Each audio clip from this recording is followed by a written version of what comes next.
అందరికీ praise the lord. 15th మే ఈరోజు యేసయ్య మిమ్మల్ని చూసి చెప్తున్నది ఏంటంటే, నీ సంతానమునకు ఈ దేశం ఇచ్చెదను అని ఆదికాండము 12:7 చెప్పబడింది. To your descendants I will give this land.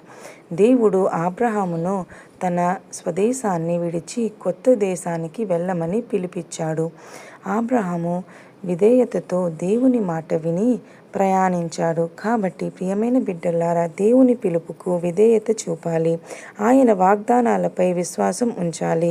ఆశీర్వాదాలను పొందినప్పుడు దేవునికి కృతజ్ఞతాస్తుతులు చెల్లించాలి. చిన్ని ప్రార్థన. ప్రియమైన పరలోకపు తండ్రి, నీకు స్తోత్రాలయ్యా.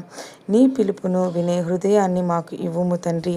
నీ వాగ్దానాలపై విశ్వాసంతో నడిచే బలం మాకు ఇవ్వుము తండ్రి. నీ చిత్తానుసారం మా జీవితంలో నడిచే మరి దీవించి ఆశీర్వదించు నాయనా తండ్రి. యేసు నామములో అడిగి వేడుకుంటున్నాము తండ్రి. ఆమేన్.